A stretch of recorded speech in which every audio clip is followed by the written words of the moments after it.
Welcome, welcome, welcome. Well, it's been a while. I haven't done a live stream in a couple months now, really. Been busy with work, but you know what? We got a lot of excitement coming up. We got the season coming up very, very soon. So that's awesome. But a lot of stuff going on around baseball, especially going around New York. And first, I want to say, I want to wish Darryl Strawberry and his family the best. Obviously, Darryl Strawberry had a heart attack. So Darryl Strawberry is a Mets legend. We want to make sure that he recovers quickly, gets back to the Mets. I know he was in spring training, but it's definitely good to see the Mets legends healthy. It's good to see them around. So obviously a quick, speedy recovery is what we need for the Strawberry family. Okay, number two, let's wish Quintana good luck. I mean, he's an opening day starter right now. It was just announced by Mendoza that he will be an opening day starter. And the rotation, I got to say, the rotation has been quite a surprise in spring training. I mean, the Mets have given up, I believe, still the least amount of runs in all the spring training. The least amount of runs. I mean, the pitching has been our biggest worry, our biggest concern. Still, there's a lot of question marks, But the good thing is, I mean, the guys hopefully can hold it down. Manaya, Severino's looking sharp. Hauser, I mean, if these guys can hold it down while Sanger takes his time off, it's not a bad thing. At the end of the day, Sanger was going to be limited anyway. So if he's going to miss the first month of the season, that's not going to be a bad thing at all. So that's good. I just want to say in the beginning of the video, I always forget to say this. Like, subscribe to videos, stick around. We're always going to have some interesting baseball content. It's going to be fun. But more, I want to get to like the more important like news going on. And it's very relatable to the Mets. It really is. And I'm going to bring up the Gerrit Cole situation because Gerrit Cole right now, in my opinion, has a very, very, very serious injury. The Yankees right now, they are in scramble mode. They're trying to really kind of give it more time before they have to reveal the injury. But this, as it relates to the New York Mets, is because David Stearns has really revealed or kind of trying to implement a new philosophy. In the past, as we've seen, pitchers, high-priced pitchers, get injured all the time. We've seen it with DeGrom, Verlander, Scherzer, right?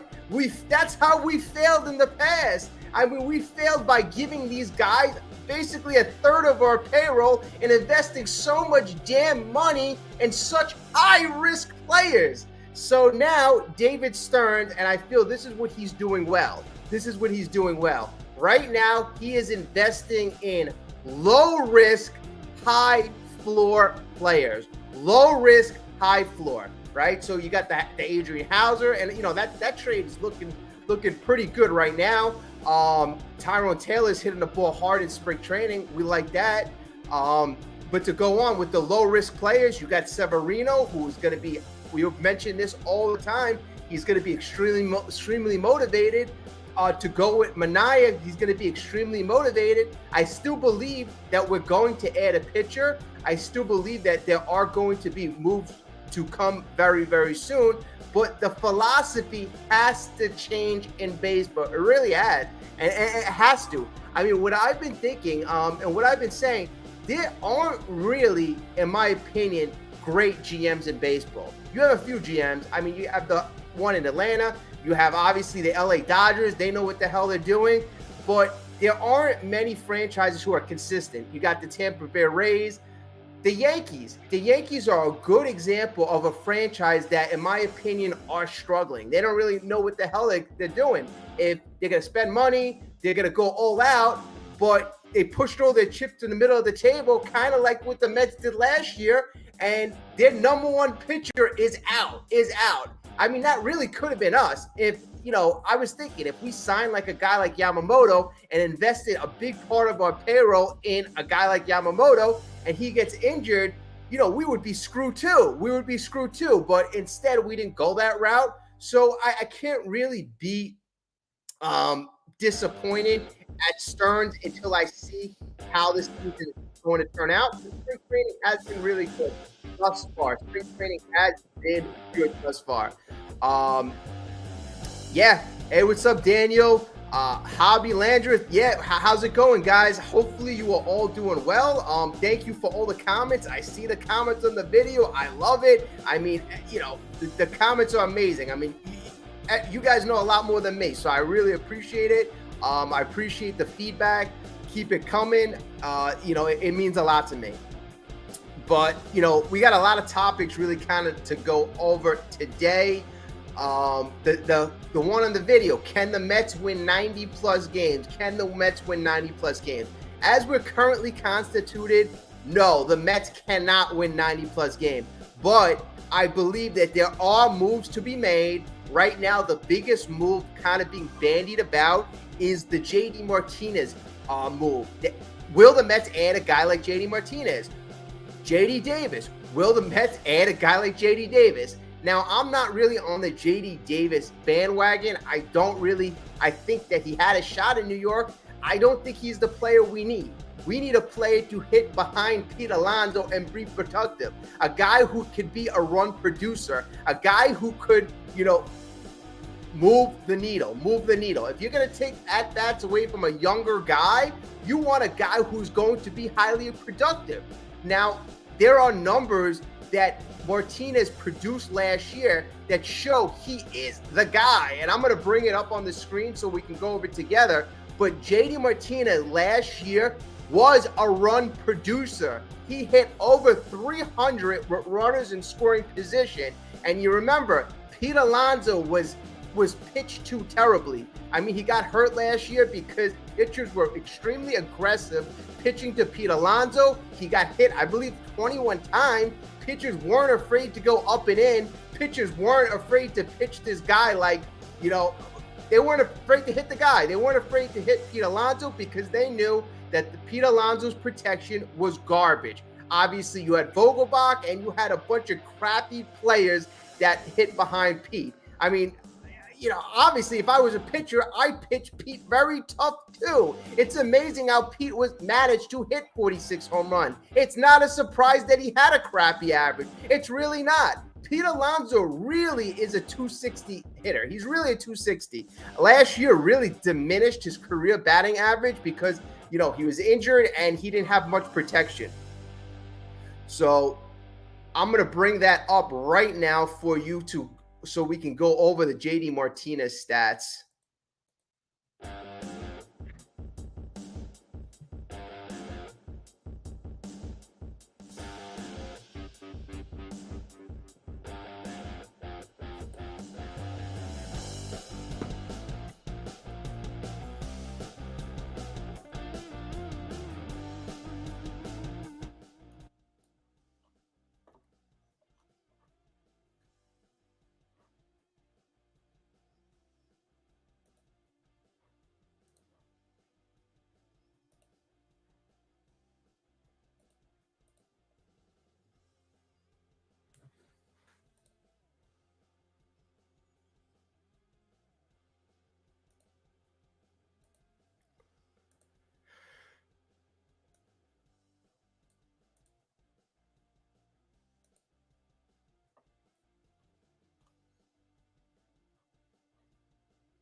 Okay, so this is JD Martinez's stats from 2023, last year, obviously. Last year with the Dodgers, he played mostly DH. He had 432 at-bats, 117 hits, 33 home runs, 103 RBIs, and he batted 271, 321 on base, and 893 OPS, which is great.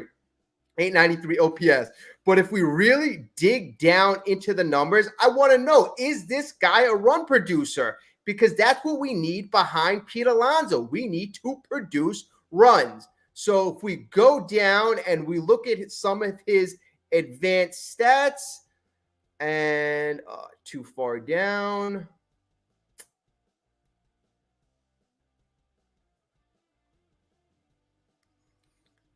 All right, right here. With runners in scoring position, he had 120 ABs at bats, but runners in scoring position. He had 10 home runs, 72 RBIs, batted 325. He had a 375 on base, a 650 slug, over 1,000 OPS. Look at that, 120 at bats, over 1,000 OPS.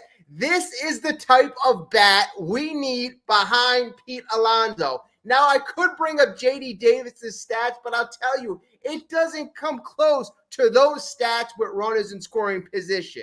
It really doesn't. I mean, even if we go examine further into these stats, if you look at runners at second, he batted 345. Runners at third, he only had 11 ABs.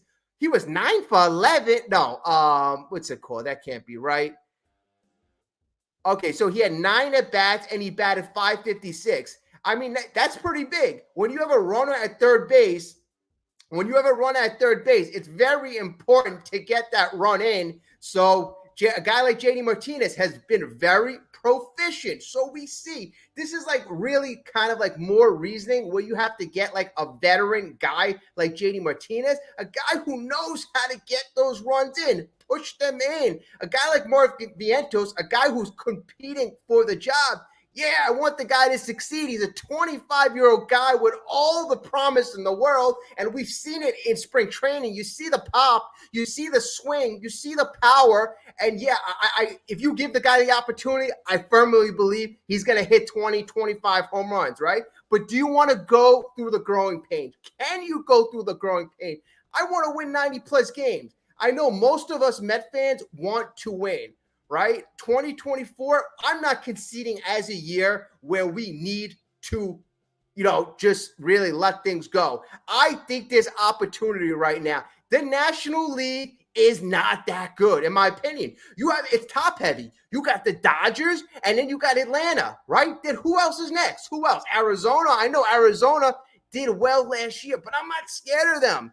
I think in a best case scenario, we are the third best team in the National League. And if we get into the postseason, anything can happen. If Luis Severino resorts back to the Luis Severino of old, I mean, that gives us a co-ace. Kodai Senga, Luis Severino, co-ace. Manaea continues to go up on that upward trajectory. Then we have ourselves a bit of a pitching staff. Not to mention, we got Mr. Edwin Diaz right now in the bullpen. And Edwin Diaz, I think, the addition of Edwin Diaz really cannot be understated. I believe he came in the other day, March 11. He came into the trumpets. You could feel the energy. You could feel how much of a difference this guy's going to make. I believe he struck out the side. He came in right away off of this major catastrophic injury. Right off the bat, Edwin Diaz shows why you miss this guy. This guy will be really, I believe, a game changer. Where our philosophy this year is different. It's run prevention. We essentially have 3 center fielders in the outfield, Nimmo, Marte, Harrison Bader, 3 center fielders. These guys can catch the ball, right? So we've improved our ability to prevent runs in terms of defensive prowess in the outfield. That's great. Now we have our shutdown closer. So look at those facets. Compare ourselves to last year, right? Last year we were a mess. The year before that, we won 101 games. And I'm trying to tell you, we are not that far from the 101 team. We've improved ourselves defensively, right? We've improved ourselves defensively from the 101 game winning year. We have our closer that we had in 2022. So we have our shutdown closer. Now we have a plethora of bullpen options. And you're going to see guys who have been successful, like Nate Lavender. I believe he's going down to the minor leagues because he has options. But you're going to see that we're going to have these pitching guys like Nate Lavender come up throughout the season. We have a lot of depth, like the Jorge Lopez's. I mean, these guys are going to be productive. Fujinami came into the game today. Diekman, I don't know who saw the game today, but Diekman gave up a leadoff triple. It was guy in third, no outs. He struck out the side. These are the type of guys we have in our bullpen. We have guys who have ability. They're flamethrowers. We have a plethora of them right now. And then we got guys like Nate Lavender who throws the ball 92 miles per hour, but the guy's got talent. He has I forgot what they said that he kind of excels in. But basically it looks like when he releases the ball, it gets on the hitters really quickly. He has rise on his fastball. So even though he only throws 92, 93, it comes at the batters like a 96, 97 mile per hour. And if you look at his statistics in the minor leagues, he's a guy that struck out a phenomenal amount of players. He struck out 14, 15 guys per 9 innings. So he's a guy that has been notorious for striking out batters. Now, even though he's going to start up in the minor leagues, he's a guy that you could bring in anytime in the season, and he'll be a perfect addition in that bullpen.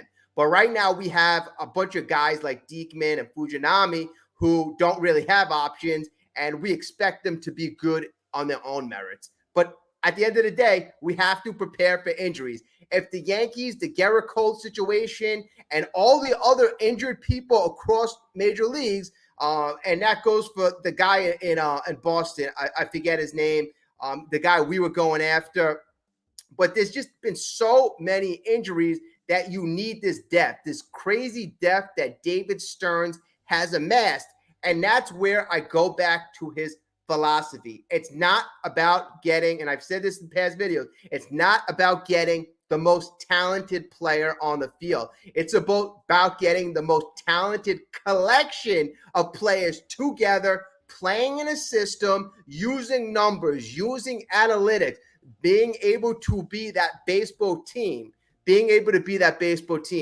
And, I think David Stearns is going to be successful. At the end of the day, if you look at David Stearns, what he left in Milwaukee, I believe Milwaukee is the second best. They have the second best farm system in all of baseball. So, I mean, even what he left in Milwaukee, that was pretty phenomenal as well.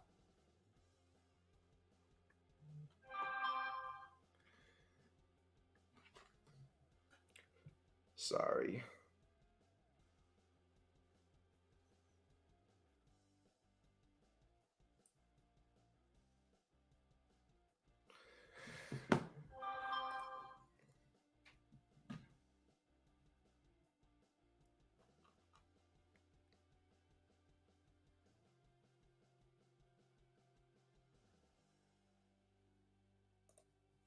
Okay, so our lineup in the past, we've always been lacking that bat. That bat. So let's assume right now that we don't get that extra bat. We don't get the JD Martinez, because the JD Martinez at the end of the day, because we're over the fourth luxury tax, it's going to cost us double. So is he worth, if he wants $20 million, is the guy worth paying $40 million? No, he's not. We all know he's not. So that means we have to maximize the talent that we have on our roster right now. And two guys that I believe we can put in better position to succeed are McNeil and Nimmo. Their impact can be maximized. Nimmo has been a guy who has been traditionally hit in the leadoff spot. Last year, he had 24 bombs. He's a guy, he has a 6'3" frame. He's a bigger guy. We're putting him in left field right now. So he'll have a little less wear and tear on his body.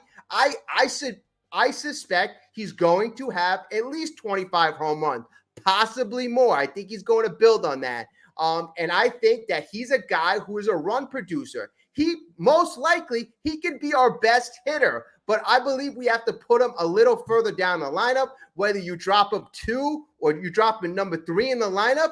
Nimmo's a guy who's going to have a high on base. He's going to have probably an OPS in the 800s, but now he'll have more run production. He'll be in better RBI situations. He's a fast guy. He's got speed. So it's not like he's going to hold people up on the base pad. But if you push him down in the lineup, like I said, I think that it'll make our lineup a little more prolific. Okay, now who's going to bat in the leadoff guy? Who do we have? Well, I think that's where Jeff McNeil, best slots. Jeff McNeil is a guy, in my opinion, is a bit mental. He's a guy who he wears his emotions on his sleeve, and sometimes it affects his performance. Okay, I love Jeff. I love the squirrel. I the thing about the thing a couple years ago with the rat and Lindor. Yeah, it was funny, but I didn't like it at the time because I'm like, this is not a comedy show. This is an MLB team, and if you're fighting, that's not good. We can laugh now, but McNeil is mental, in my opinion. Okay, where did he perform best in his career? In his career, 2019, I believe he batted the leadoff position, and he was highly successful. He had a 5.1 wins above replacement. That was his best year in the major leagues. He had 24 home runs. He was phenomenal that year, phenomenal. So even if you look at the stats throughout 2019 to 2023, he has traditionally hit well, high average when he leads off. So I would lead McNeil off, build up the guy's confidence, make him feel good about himself. He'll get on base. He's got a little bit of pop, not crazy pop, but utilize the guy who just won the batting crown a year ago. Utilize him. Put him in the beginning of the lineup. Let him get on base for Nimmo. Let him get on base for Lindor and obviously Pete Alonso. Okay, so that'll extend the lineup a bit because if you bat McNeil 6 or 7, I feel like you're really not utilizing him. You're not. And then if McNeil's leading off, obviously he's a lefty. Most likely Harrison Bader is going to be in the 9th position, and he's a righty. So if they want to go with that lefty-righty thing, and I know that's what a lot of teams are going for, at least you have that. So probably what you're going to want to do is you're going to want to put McNeil number 1. You're going to want to put Lindor number 2. You're going to want to put Nimmo number 3, and then you're going to want to put Alonso number 4. That is a lineup I would experiment with. Then after that, I don't know if you want to put Alvarez or a Vientos. Then it kind of gets a little shaky. That's why I kind of think you still need a JD Martinez. But this is a way I think you can produce some more run production and lengthen your lineup because McNeil doesn't belong after the 5-6 spot. Like I feel he just gets lost in the shuffle over there.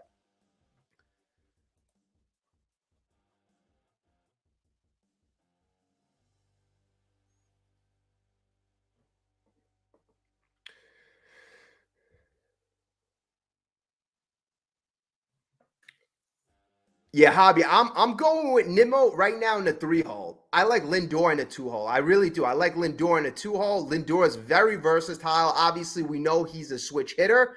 He's good. Lindor is good with 2 outs. I would try Nimmo out in the 3-hole and see how that works out. I think Nimmo has the ability to be your best overall hitter. I'm not talking about power hitter. Obviously, that is Pete Alonso. But I think Nimmo could bring a little bit of power, average, on base, OPS. I think he could do it all. And I think his ability is still untapped. I think he's one of those guys, possibly late bloomers, because he was injured. He was injured a lot in the beginning of his career. I think he is still getting better. The last 2 years, I believe he's played 150 games a season each year. So at least he's being on the field. He's being healthy. But I think we are still going to see that upward trajectory. Now, I'm only going with this lineup if we don't make any more additional bats, if we don't add any more additional bats, if any of the young guys, if they don't surprise us, this is a lineup I would kind of start with.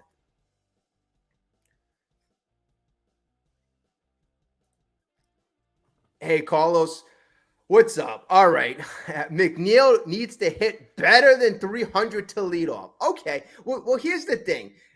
Maybe years ago that would be the case, but if you really look at it right now, and I know why you're saying that about McNeil, not many guys in baseball hit above 300 anymore. That's number one. Number two, I believe the reason why you're saying that is because that is McNeil's strongest attribute. He's not a power guy, and then, he's been striking out a little more often than we like. But I think that putting him more in the leadoff hole will kind of force him to take more pitchers. I think it would have put him in a different mindset because my thing is I'm going with the fact that the guy's mental. I'm going with the fact that the guy his confidence will be boosted and he'll be better at taking pitchers and maybe hit for power. And I think just naturally, if he feels more comfortable, he'll hit around 300. I mean, he hit 320 something 2 years ago. Last year, he came on the last couple months and he finished the year in the 270s. So I think that he will hit around 300. I really do. And Carlos, like I said, I understand what you're saying because that's McNeil's strongest attribute, the batting average, getting hits, slapping the ball around. I'm not the biggest fan of these, a slap hitter, but that just seems to me what McNeil does the best.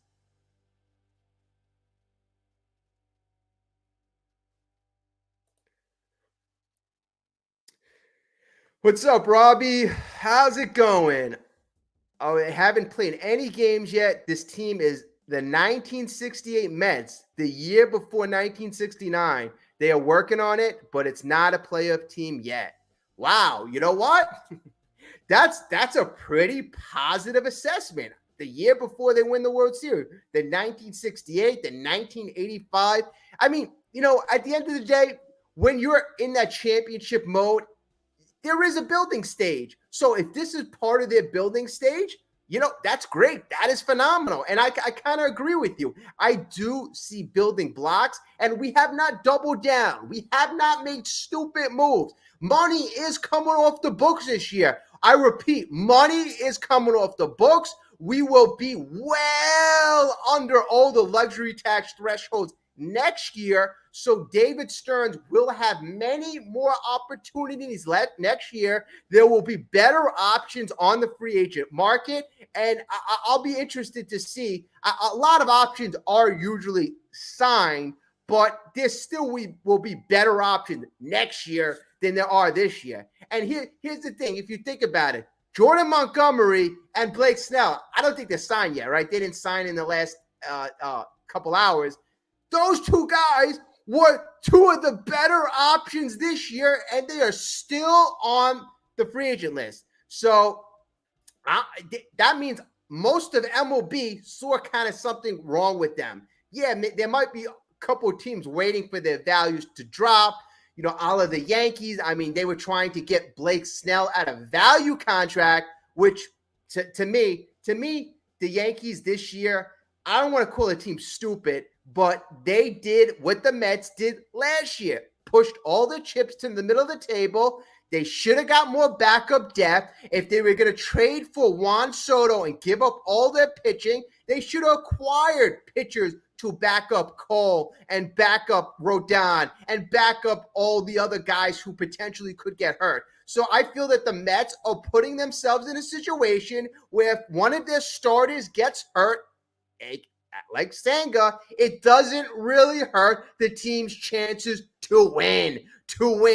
We're out Kodai Senga, right? Now, how much, I don't feel like our chances have greatly diminished in the first 2 months. I know Kodai Senga is great and all, but I just feel that the guys that we have can step right in. Tyler McGill, I mean, I hope it keeps up. I really do. The guy has not really pitched up to his capabilities, but he's a guy who could potentially step into the Kodai Senga shoes for a month or two, however long it takes. And he's a guy who could pitch maybe a game or two over 500, and we won't really feel the consequences. We will have games that are I'd say legit starts are good starts that Tyler McGill makes, and we won't really be hurt. And that's only based upon the fact that David Stern has set us up and put us in a position where we have guys to replace the good guys.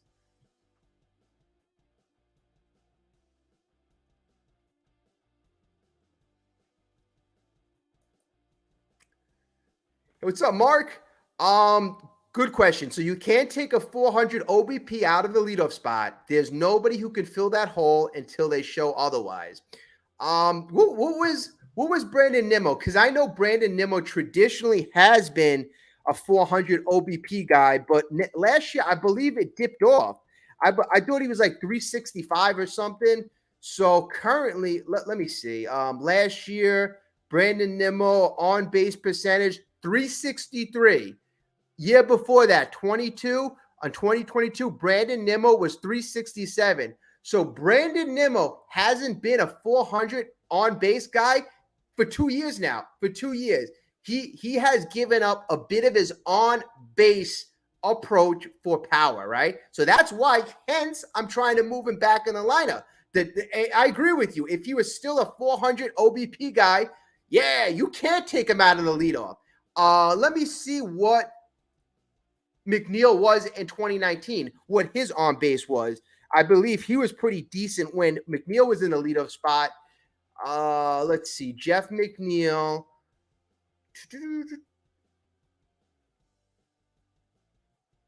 Jeff McNeil in 2019 on base percentage was 384. Last year, his on base percentage, 2022, his on base percentage was 382. So, okay, it's not 400, but you got a guy in McNeil who has hit in the 380s in terms of on base. So he can do it. He can do it. He's a guy who's, like I said, I'm going to keep mentioning this. He's mental. You need to build up his confidence. Got like Carlos Mendoza, new manager. Got to build up his confidence. You got to build up the squirrel's confidence because then he just goes a little nuts.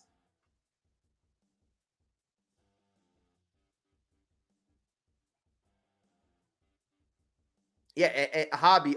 Great. Okay, so the squirrel's career OBP is 361, and that's including years where he played horrible.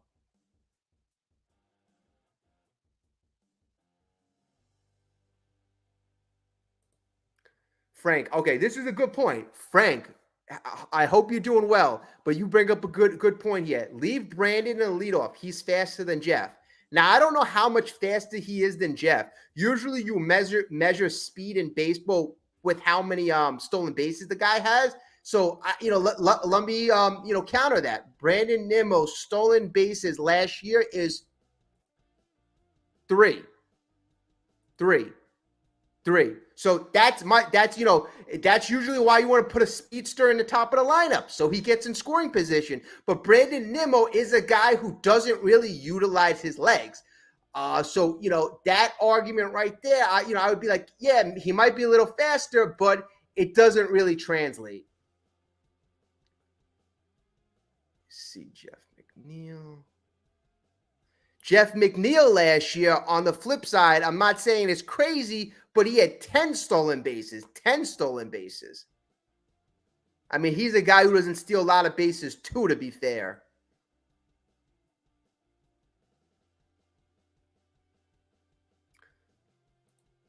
Robbie, Beatty is batting 243 with one home run this spring. Yeah.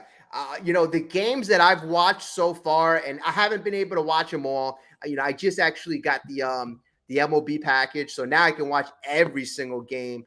But the ones that I've seen, like Beatty is not really swinging the bat well yet. He's not. He might be one of those guys who needs more time. But coming off of last year, I need to see Beatty be productive. I need to see any stretch. I don't care if it's spring training. I need to see why this guy was ranked one of the best prospects in baseball in 2022. Why he was the second best third baseman behind Gunnar Henderson on the Baltimore Orioles. Gunnar Henderson's phenomenal. He's phenomenal. Brett Beatty was supposedly not far behind him, yet we haven't seen Brett Beatty be productive in the major leagues. We haven't. Thus far, Mark Vientos, who I believe has like 3 home runs this year, I know average-wise it hasn't really translated, but Mark Vientos has been swinging a better bat, in my opinion. Beatty's got to step it up. He's got to step it up, especially if he's going to be a starting third baseman. I mean, he's that much more important than Vientos. If he's going to be playing offense and defense, you offensively, you have to produce. You have to produce. And we're going to be giving him time.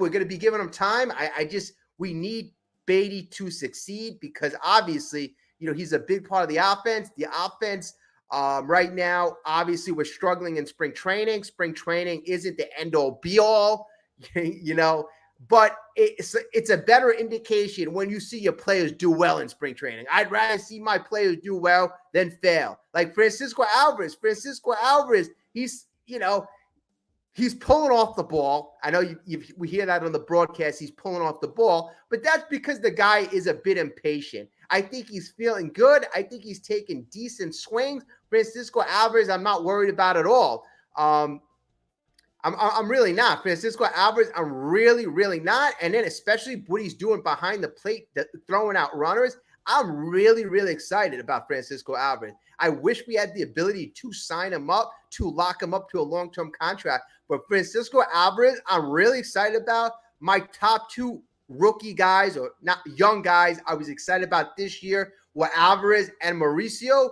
But since Mauricio's not here, we need either Vientos or we need Beatty to step up. We really do. We need one of those two guys to step up because we all know we had something missing in our lineup last year. We had no one to protect Pete.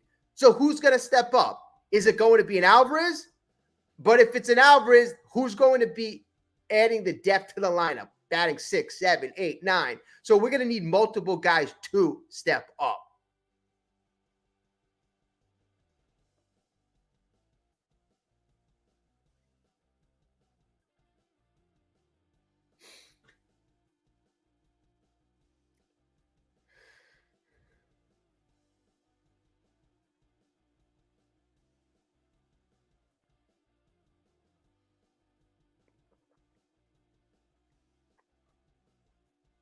And Mark Carlos, I'm not 100% opposed of taking Nimmo out of the leadoff spot. I'm just trying to say, hey, if we want to change things up, because we have to all admit there was something missing in the lineup last year. There was something missing. There were so many times where we didn't produce enough runs. I know you had Vogelbach protecting Pete, and the lineup's going to be a little different based upon that. We're going to have Alvarez the whole year. We're going to have Vientos the whole year. So it's going to be different in that respect. We got guys like, we got other guys like Bader, but I need more pop. I really need more pop, and that's why I was considering moving Nimmo down in the lineup. Yeah, he's a good player. You want him to bat 1, you want him to bat 2, you want him to bat 3. That's the sign of a good player. He's good in multiple positions in the lineup. That's how good he is.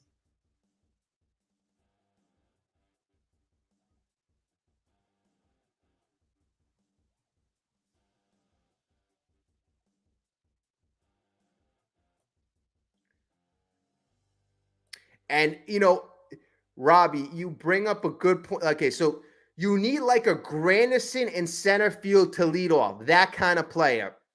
Now, Granderson was a very kind of special player. He did a lot for this team. I mean, not only he wasn't the best center fielder, right? But the guy knew how to win. He was a professional on the field and off the field. That's why, especially with all the young guys coming up, I wanted a guy like JD Martinez. I wanted a veteran. Because that veteran presence, if you want to make a run, if you want to make a playoff run, that experience is monumental. The Dodgers felt like JD Martinez was that impact guy. They signed him last year. This year, obviously, they didn't need him. They had Shohei Ohtani, Teoscar Hernandez. I mean, Will Smith, Freddie Freeman, Mookie Betts. They don't need a JD Martinez. They don't have to pay him $20 million. The Mets have to pay a guy like that $20 million if they want to make their offense that much better. And at the end of the day, okay, yeah, it might take at-bats away from the younger kids, but the younger kids could – it's good if pressure is taken off of them. It's really good. And I've always said this. You give Carlos Mendoza, a rookie manager, an additional weapon if you have a guy like JD Martinez. So I'm always going to fight for a guy like JD Martinez, who is a run producer, a notorious run producer, and he brings attributes like Curtis Granderson to the ball club. Yes, he doesn't play defense. He doesn't play defense. But there are more important things than just on the field presence. there's off the field. So you got Martinez with the offensive presence, and then you have him with the clubhouse presence. So winning teams need guys like that. And veteran presence, we got a couple older pitchers like Quintana, but we don't really have that older presence like that could be like a leader to the younger guys. I'm not seeing that. Lindor, yeah, he tries to take some of the younger guys under his wings, but you need other guys to do that as well.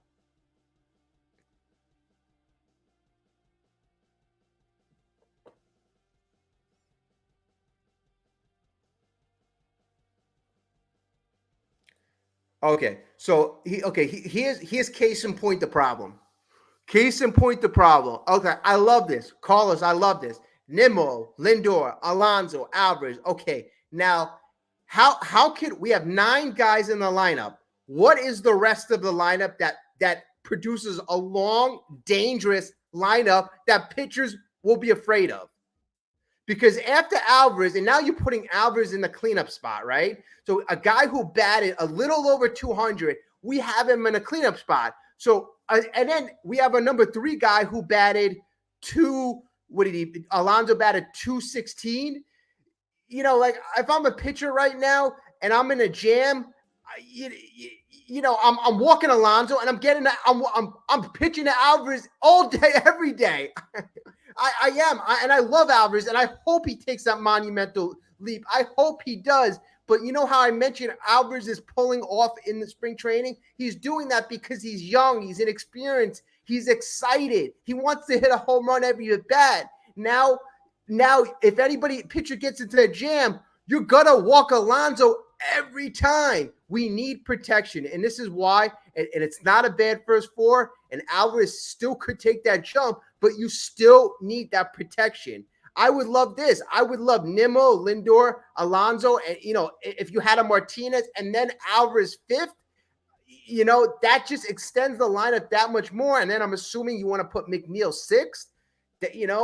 Marte, and that's another thing. Marte, if he's a guy who can resort back to the Marte of 2 years ago, that's also another X factor. Marte could be an X factor, but I still don't think he has the ability to protect a Pete Alonso. I don't.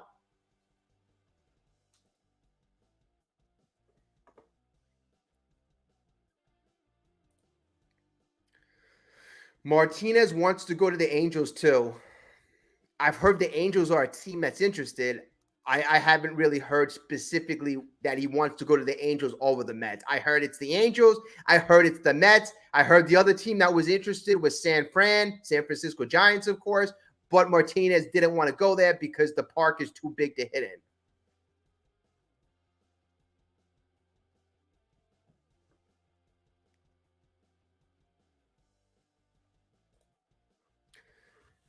What's up, BMW? Okay, we need 2 long relievers to help the starters for the first 2 months. Yeah, okay. Yeah, that's probably going to come in-house. I don't see us acquiring any long relievers. I mean, and I'm assuming you're saying the first 2 months because Kodai Senga might be out for the first 2 months. His innings are going to be filled by what we have in-house. Tyler McGill. I don't know when David Peterson is coming back. But guys that we have in-house right now, those are really more along the line. I still think we got to acquire another pitcher. And maybe we do acquire a low-level pitcher who slots into the long reliever spot. But I don't think we're going to make any big moves on the reliever standpoint.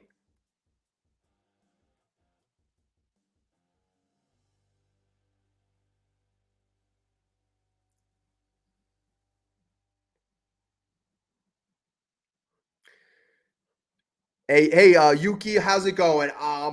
My thing was if you move Nimmo down in the batting order, I would put McNeil there. McNeil's a high on-base guy as well. He's also a guy that played best when he was leading off.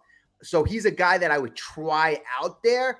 But, right now, the lineup is missing something. So that's why it's just really hard to mix and match that perfect lineup. Like, if you put Alvarez behind Pete, you have essentially a rookie protecting Pete. Could Alvarez take it to that next level? He can. But I think to start off a season, it's putting a lot of pressure on the young kid to put him behind Pete Alonso. You got to think of yourself if you're the other team. If I'm a pitcher and I'm in a jam, I'm walking Pete Alonso every day. And that means Pete Alonso is not going to be getting good pitchers. And he's already coming off a season where he had a very low average. So, I mean, I want to give Pete Alonso an opportunity to hit with protection. So he'll see better pitchers. And, and then also, too, pitchers weren't afraid to go up and in. They didn't care. They didn't give a crap if they hit Pete Alonso because they had Vogelbach backing him up. Now, I know Alvarez is a bit, more intimidating. He can hit home runs, but he's also a guy who can strike out.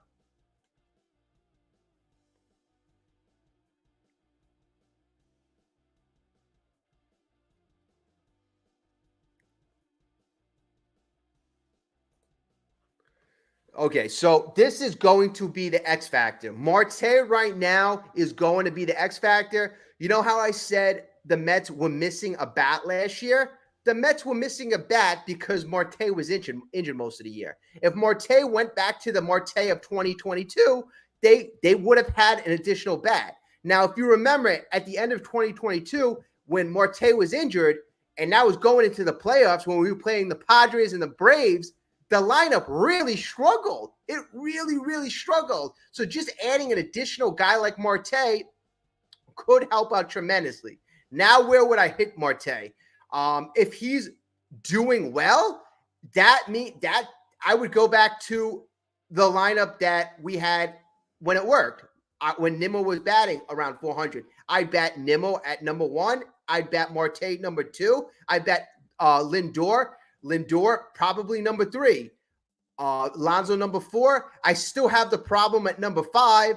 What you could do if you want to get creative, you could put Marte at number 2. Alonso, I don't know. I mean, I don't like moving Lindor. It's a tough thing because Marte's, in my opinion, is not a guy who could protect Pete. So I want to put Marte at number 2, but then I still run into the situation where I have nobody to protect Pete Alonso. Like, do you want Lindor to protect Alonso? I don't think you want to move Lindor that low in the lineup.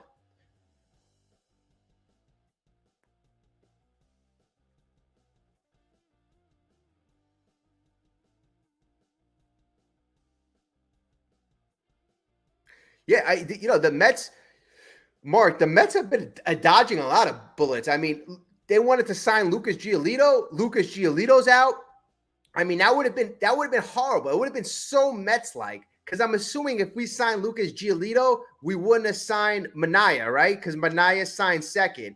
So we would essentially have Severino and then Giolito on the team. And then Giolito obviously is out for the entirety of 2024. So we would have been out Senga. We would have been out Giolito. Things would have been very, very rough. So thus, I got to give David Stearns, I don't know if I give him credit or at the end of the day, some of these GMs, they get lucky. What's up, Daniel? Yep, let's go Mets.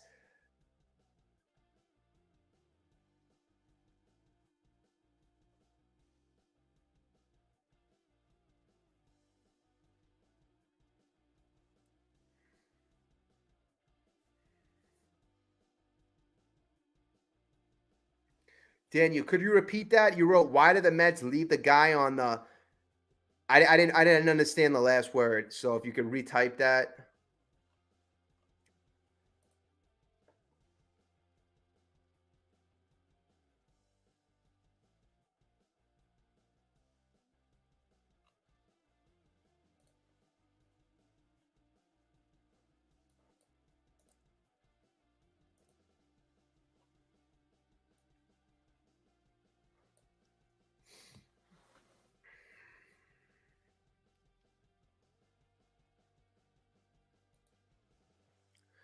Okay.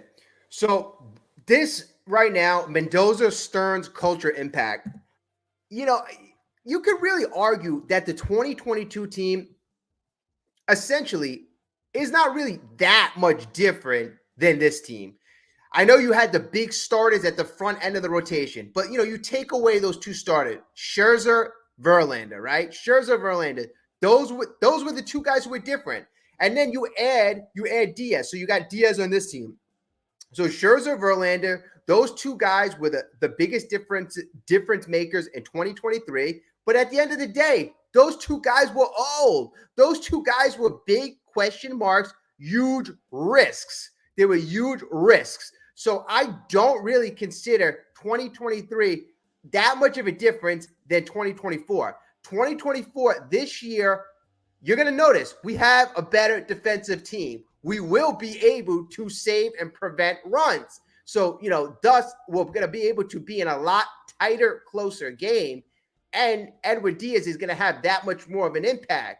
But if we have guys like Manaea and Severino, if Severino resorts back to that ace-like figure or the ace-like, I wanted Severino a couple years ago. I truly did. And if the fact of the matter, if he was having tipping pitching problem, then you know what? That's our co-ace. But the big thing, culture. We didn't have a good clubhouse last year. No matter what anybody says, we had a bad clubhouse. So we have change in leadership. We have Mendoza. We have Stearns. We have a change in culture. The players are saying right now that Mendoza is a no-nonsense guy. Not saying Buck was, but there were guys who were buddy-buddy with Buck. Lindor was buddy-buddy with Buck. Lindor was bringing his, obviously, he had a good relationship, but other players, they don't really like seeing one guy buddy-buddy with the skipper. They like to see the skipper treat everybody the same. Everybody the same. And then all the hardworking guys last year saw that the guys making the most money had the best treatment. You had Lindor making $34 million. Verlander had all this special treatment. Scherzer had all this special treatment. When you see it, like all these different, favoritisms, it really impacts your clubhouse. This year, none of that crap, I don't think is going to fly. I don't think it's going to fly. And look, we don't have prima donnas on this team.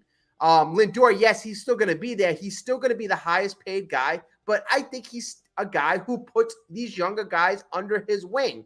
So the Scherzer, the Verlander, the guys who are creating different, I guess, groups on the team who are creating division, we're not going to have that. You saw Scherzer with the comments on the way out. I don't think he was happy. I don't think Verlander truly, essentially was happy as a New York Met. They came to the New York Mets as mercenaries. They didn't grow up like Pete Alonso. They didn't come up through the season. They didn't bleed orange and blue. They came here because Steve Cohen paid them $43 million. That's why they came to the New York Mets. That's the only reason I feel they came to the New York Mets. If another team offered them more money, they would have went to another team. We had to blow them out of the water, make them record offers for them to come to the New York Mets. I mean, when I think about it, it's insane, and it's no wonder it didn't work out. Other players can see through guys if they don't really want to be there. If this guy's making $43 million and he still doesn't want to be here, other guys' incentive and motivation to play hard is not going to be there. So this year, just by the virtue of not having the prima donnas in the locker room and by having a new culture, a new front office, new president, and a new, obviously, manager, I think is going to be a tremendous difference. And that's, at the end of the day, I wanted Buck Showalter to come back because I had respect for him. But if Stearns was looking at the culture in the clubhouse like that, then it's really no wonder why he felt he had to make a change.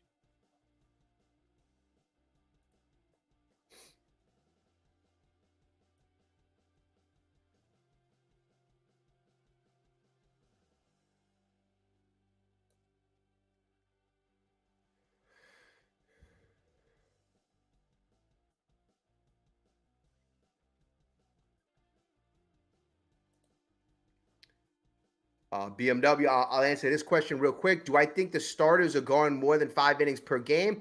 I think that the David Stearns is going to take a very, very analytical approach.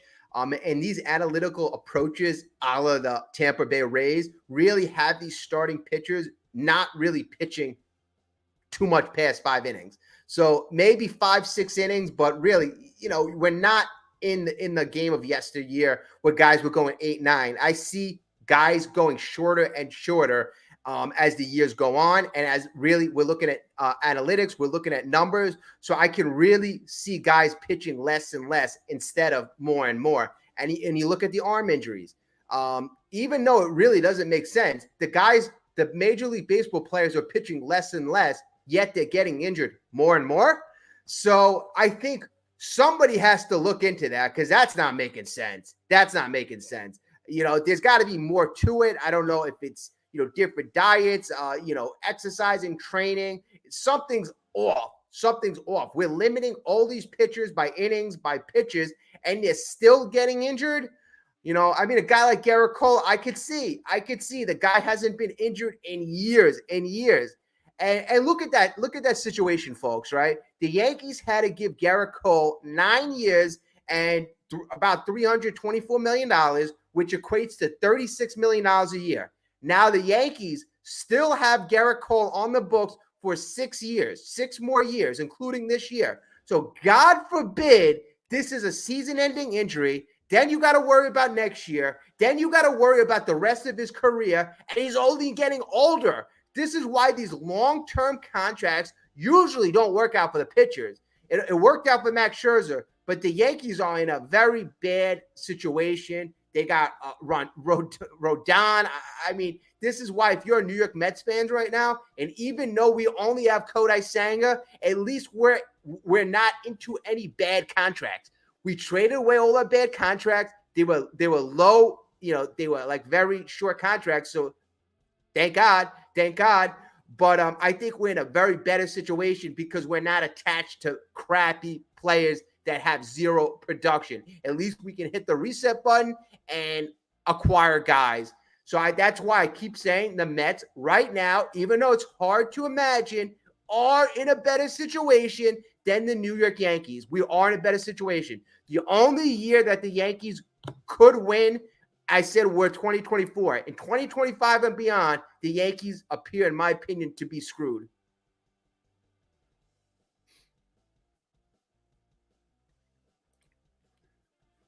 Yeah, Mark. So they are doing exactly what the Dodgers did 2 years ago. The Mets are going to make a run at the last wild card spot. The Mets are the third best team in the division, let alone the league. I really do. I do think they are kind of mimicking the Dodgers, which I'm like, you might as well get a JD Martinez, but I see where there's a lot of reluctance. As good as JD Martinez is he worth giving $40 million to? That's just like, is it a baseball sense move? Yeah, it'll help the team, but $40 million. Trout gets paid $36 million, and you're going to give JD Martinez or, lay out $40 million. I know you're only giving him 20.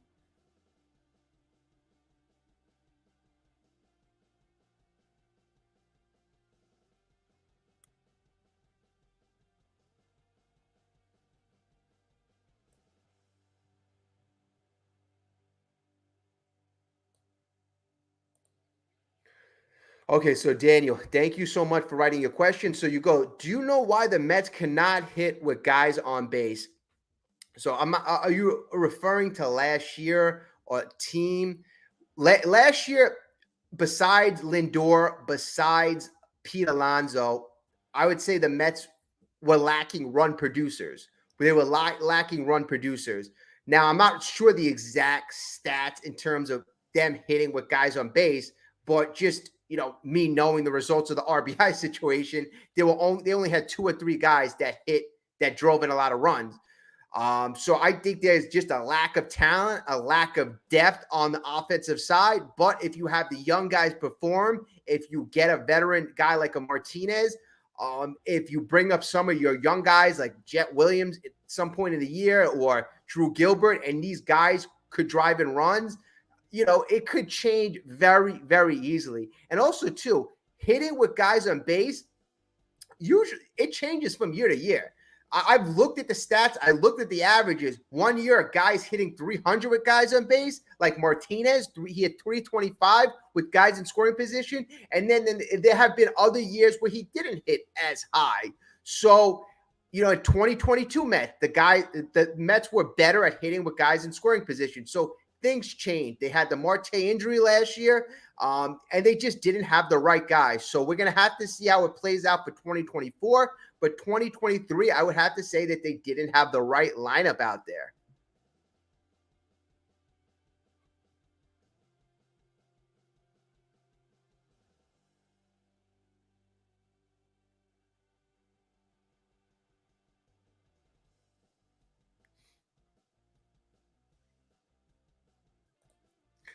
Yeah, good point. Carlos, you're right. Lindor is buddy with everyone. Yep. Yeah, he kind of is. He kind of is. Even the squirrel who he kind of had to fight with. Now they're best friends, and he supposedly bought him the car. Actually, he did. He ended up buying him the car. So good for him. He honored that bet. But yeah, Lindor is just one of those guys who has that magnetic personality where he is friends with everyone. So that is a good point.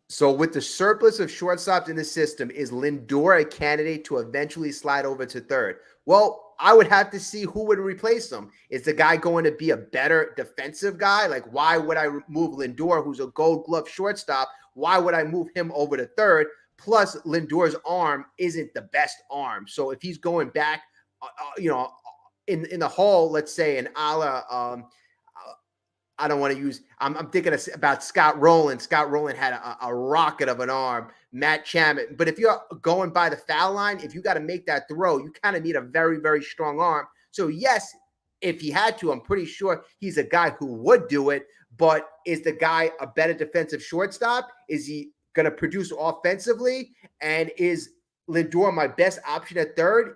How do the pieces fit? If the pieces fit where my best situation is Lindor at third and the new guy at short, yeah, I'm pretty sure he would do it.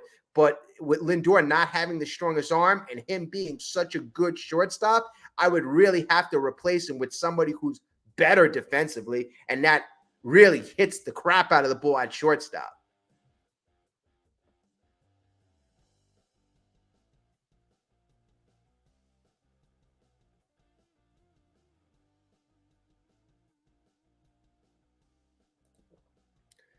Yeah, this is actually a great point. This is a great point. This is why I'm scared beyond belief to have Alvarez protecting Mr. Pete Alonso. You're right. Alvarez is one of the most streakiest hitters I've ever seen. Do people not remember when he went 3 for 43 in August?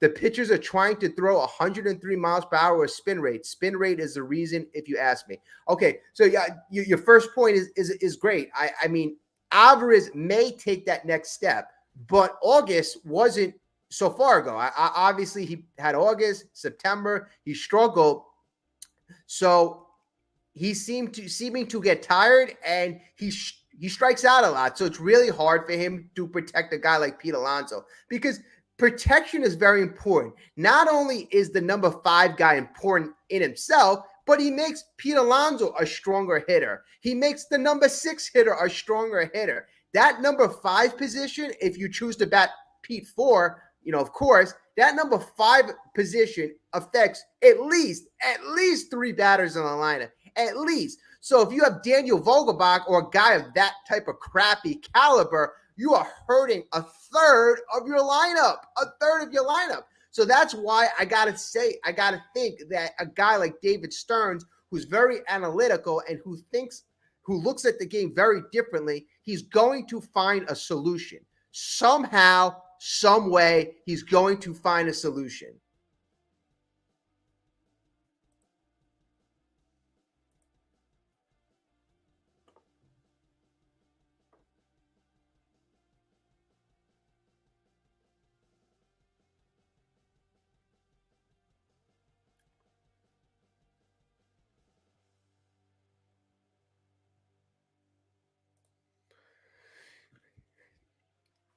So Daniel, you're right. I will cry as a big Mets fan if Pete Alonso leaves the Mets, like free agent Jacob deGrom and Tom.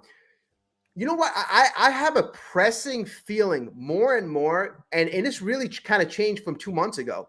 2 months ago, I really felt that we were going to try to trade Pete. I really did. I felt that David Stearns has had no connection. I felt that he was really trying to reset things. But now I really get the indication that Stearns has a plan and he has a very disciplined approach, And I think that he finds that the best way to sign Pete Alonso to a reasonable contract is to have Pete Alonso go to the market. I'm not sure if that's the best move, but if you look at some of the contracts that were handed out this year to guys like Matt Chapman, Jorge Soler, and a couple of the other guys like Cody Bellinger, these guys were predicted to get contracts $200 million, $150 million, and they didn't get anything close to that. They really didn't. So, maybe at the end of the day, maybe we love Pete, but maybe the market doesn't love Pete as much as we think. We're all thinking that somebody's going to make a $300 million offer to Pete, right? So he's going to obviously go there. But what if that offer is never going to come? Because at the end of the day, Pete doesn't provide that defensive presence. He's not a defensive first baseman. He's not like, Freddie Freeman plays better defensively. Matt Olson, maybe the closest comp, got 160 something million. So it's really hard for me to see Pete Alonso getting that mega contract. I think Pete Alonso is worth the most money to the New York Mets. He's really worth the most money to the New York Mets. That's just how I see it. So I kind of think, and maybe it's wishful thinking, I think there is a really good chance if they get a deal, like a no-brainer deal, like a Godfather offer for Pete Alonso, maybe Stearns pulls the trigger. But that would be the only way I believe he would get traded, with that Godfather offer. If he gets multiple starting pitching, if he gets like a no-brainer superstar, if a team is that desperate to acquire power for the last 2 months of the season, that's the only way. Otherwise, I really kind of don't see it.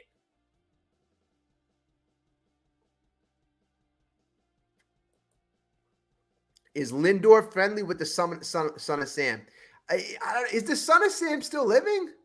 Is he? Right? He's got to be in jail. So, I mean, obviously, I have to assume he's not friends with the son of Sam, but curious about that.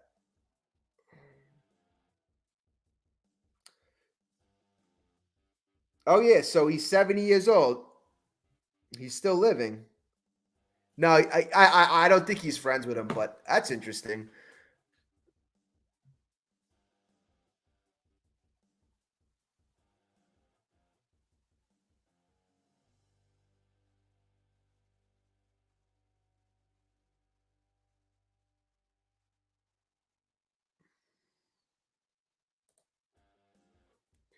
So, Robbie, why would you say the price goes up? And that's a very common thought process. So, if you explain that answer, just so we can kind of get the thought process of like, why everybody's scared for him to go to the market.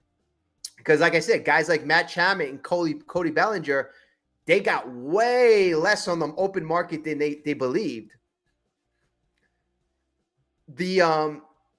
The defense to what you're saying the price goes up is that Pete Alonso provides something in power that is very scarce right now. There's not many guys in baseball who can hit 45 bombs a year on a consistent basis.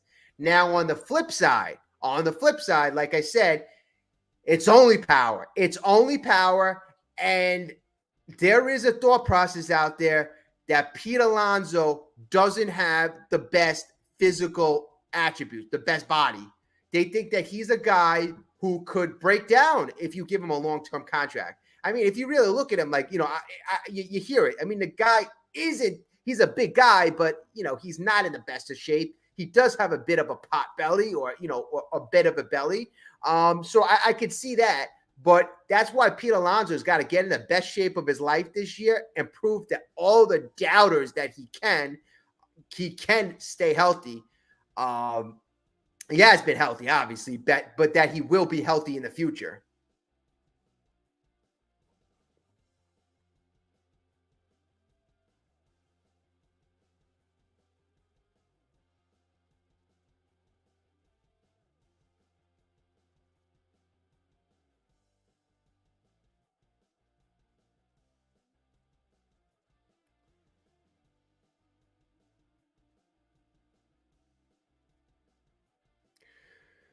Listen, I think this year the Mets balloon has been popped in a way. There was a lot of momentum, a lot of excitement going into 2023. We had a lot of like high marquee players.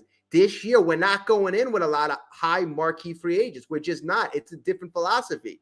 But next year it is going to be completely different. I forgot who mentioned it. That it's going to be similar. Robbie, you mentioned it. It's going to be similar to 1968, the year before we win. This year is going to be the building blocks. We're going to play the young kids. We're going to see what pitchers we have. The young pitchers, Dominic Hamill, Mike Vassell, Christian Scott. Christian Scott is our number 5th ranked prospect pitching wise. We're going to see how these guys develop over the year. If we could find 2 or 3 young pitchers, that is huge. That is huge. And then a couple guys like a Nate Lavender, if we find guys for the bullpen, then next free agency, we won't have to pay an arm and a leg for pitching. Maybe we only have to find 1 pitcher. And then we can spend all the rest of our funds on a Juan Soto and a Pete Alonso and still be under the Steve Cohen tax. That's what I believe the goal is. The goal is to find pitching this year so we don't have to pay money next year. And then next year we can acquire these offensive gems like a Juan Soto and keep Pete Alonso and still be under the Steve Cohen luxury tax, the 4th tax threshold. That's what I believe is Stern's plan, ultimate plan.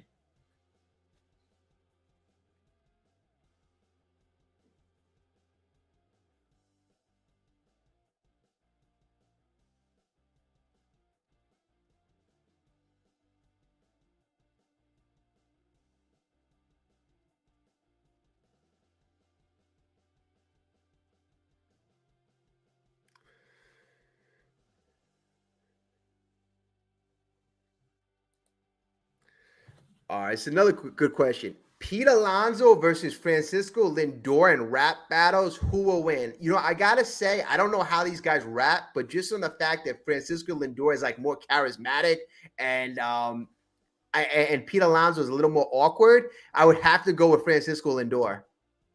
I think he'll do what it takes to win.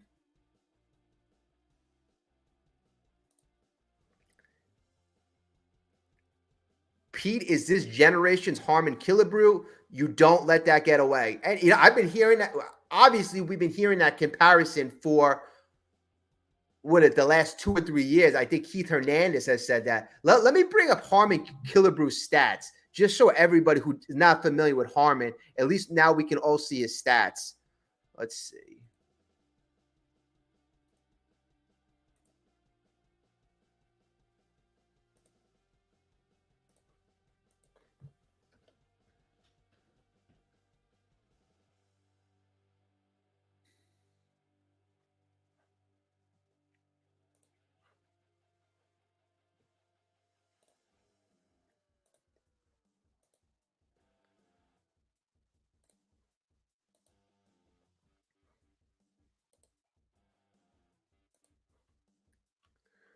All right, so Harmon Killebrew, and Harmon Killebrew was a first baseman, third baseman, and left fielder.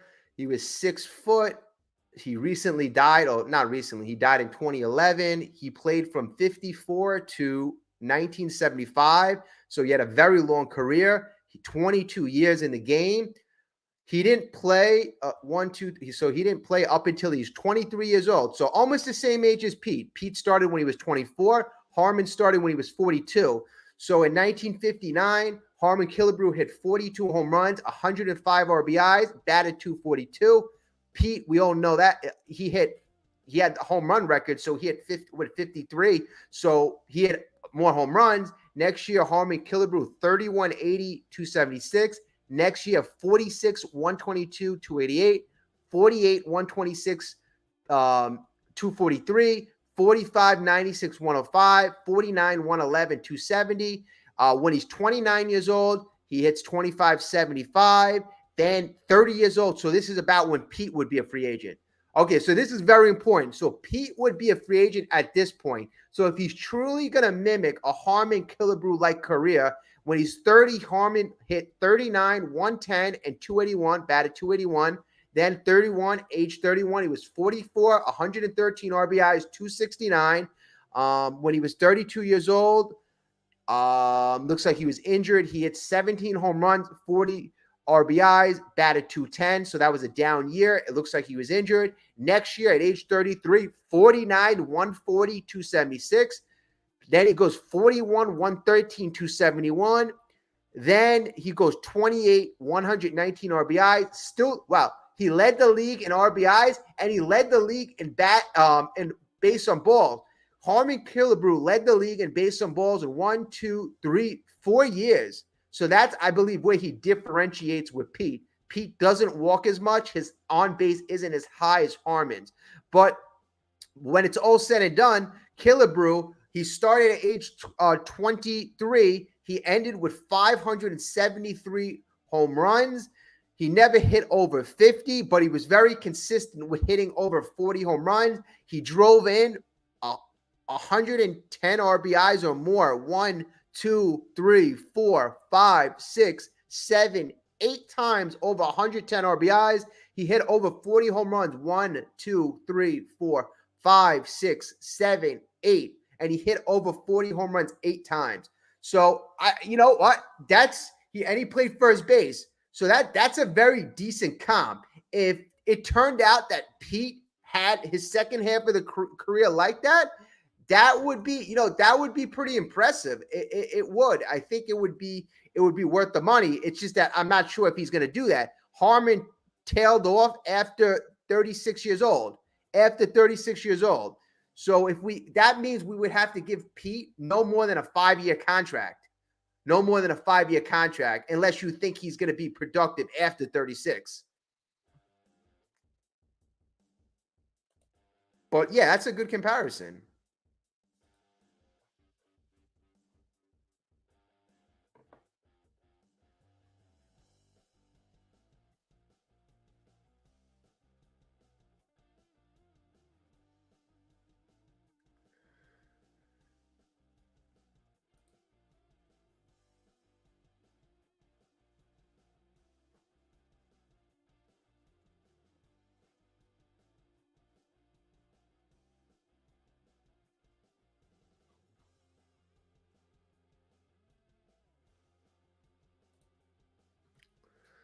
Let's see.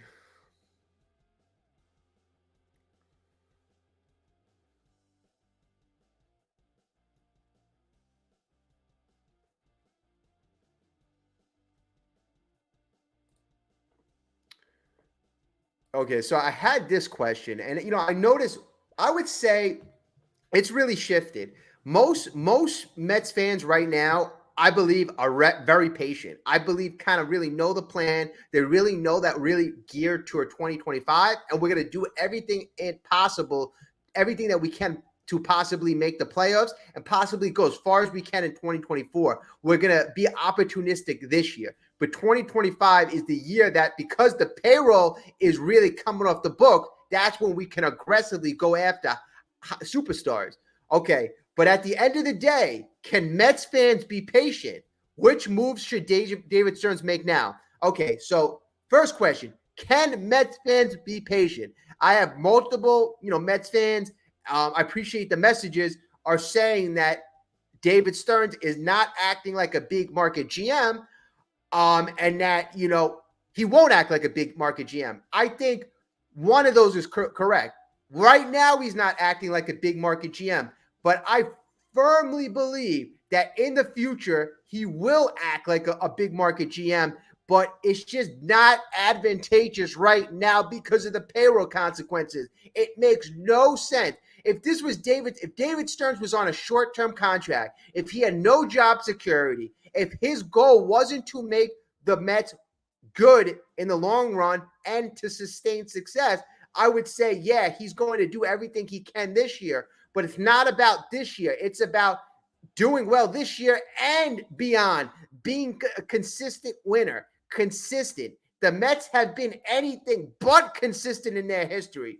Yes, they were good in 69, 73. They were good in the mid 80s, 1999, 2000, 2006, 2015, big gap there. And then we made the playoffs in 2022, 2015, 2016. But there were always huge gaps between us making the playoffs. We don't have a decade of sustainable success. We don't have the Atlanta Braves history of all those times making the playoffs. Even the Yankees, as much as I hate, saying this, the Yankees have made the playoffs a crap load of times in the last couple of decades. They really have. So at least they've given themselves the opportunity to advance. Yes, the Yankees have failed over and over and over and over in the playoffs. And I'm not sure I would have preferred that. Maybe I would have preferred not making the playoffs than fail year after year in the playoffs. That's got to be very frustrating to fail every single year in the playoffs, to lose to the Astros, to get knocked out in every different way possible. So maybe I couldn't take that. I know it was very tough for me in 2006 watching Carlos Beltran take that pitch from Wainwright. That was very tough for me. It was very tough for me in 2015 when the Mets didn't seize opportunities against the Kansas City Royals, a Kansas City Royals team that I look back at, I'm like, wow, they weren't even that good, in my opinion. I know they had a good bullpen, but I think they were highly beatable. I think the Cubs, when we beat the Cubs 4-0 in the NLCS, I thought they had a better team than the Royals.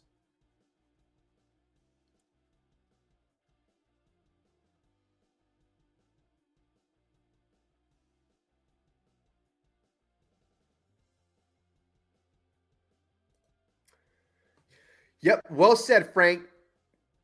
Mets fans need to be patient and not patient for years or decades. We've been patient for years or decades. We just have to be patient throughout 2024. That's it. And 2024, I think we're going to be pleasantly surprised. I think this is going to be the year where we discover a lot of new players. I think in 5 or 6 months, we're going to have a handful of guys that, wow, these are guys who could really impact our future, and we never heard of them, or we never thought that they would impact our team, and they have. Like for example, just starting out, I never heard really of a Nate Lavender, but yet he's been having that impactful performance in spring training.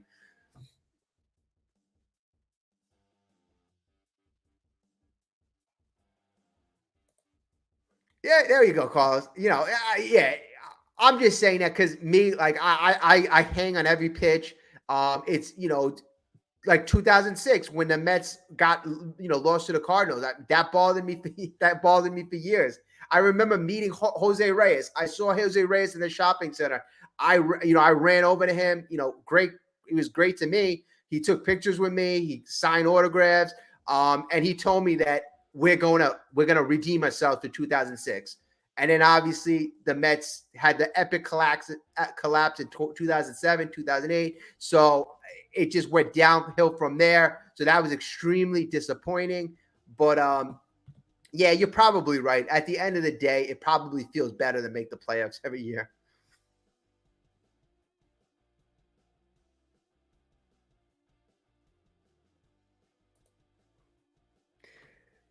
Oh, I mean, yeah. The thing is, I wasn't really big on minor league ball that much, but I did see his minor league stats. He had great stats. So if you followed whatever division, I don't know if he played in A ball, Double A.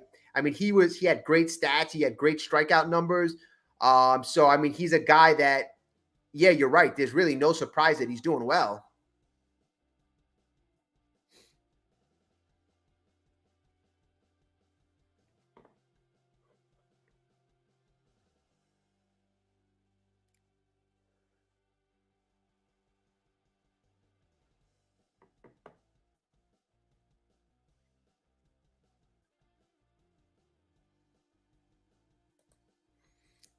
This is actually a very good comment. Stearns has an economically feasible game plan in place as far as who and how he spends money.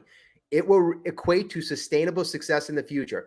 Yeah, that's perfectly well said. There's risk and reward with every single signing. That's why he's highly, and I think it's more Steve Cohen right now pushing for a guy like JD Martinez because the risk reward. I think that's all he really kind of thinks about. And right now, I don't think he thinks JD Martinez is worth shelling out $40 million. I think he thinks that we could find that production in the system, even though it's hard to see. I think that David Stearns is going to kind of move heaven and earth to show us how smart he is. I really do. I think he's one of those guys.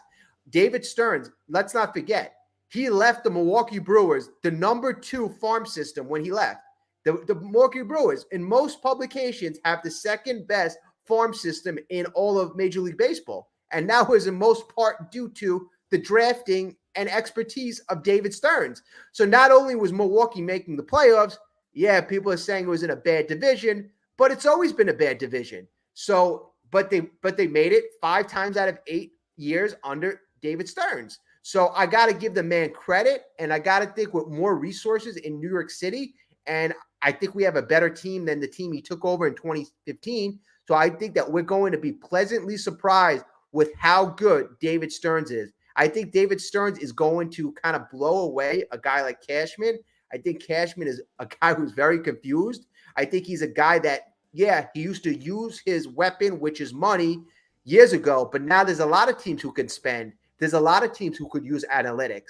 The Mets, they're not going to do things like most teams. They're going to be a step ahead. They really are. So that's what I'm really looking forward to, and I think it's going to be quite obvious how good the Mets are going to be in the next couple of years. If they're going to be a team to reckon with, I think that's why I had my video a couple of videos ago, how teams are scared. They got, obviously, a so-called genius in David Stearns and a billionaire, richest guy in all of, not sports, but all of baseball to an extent, in Steve Cohen, who loves the New York Mets and wants to win a World Series for the city of Queens, for New York City, as in the near future. So he wants to do it the right way right now. David Stearns is a guy who he's been coveting, and we finally have him. So I'm going to really kind of call it a night here, but I just wanted to say, everybody, thank you so much. If you could like on your way out, I would really greatly appreciate that. Keep the comments coming. We're going to try to do more live streams. I'm changing up my work schedule a bit. So, stick around. Appreciate you so much. Everybody have a great night. Enjoy. Let's go Mets, most importantly. And I will speak to you very, very soon. Have a great night, everyone.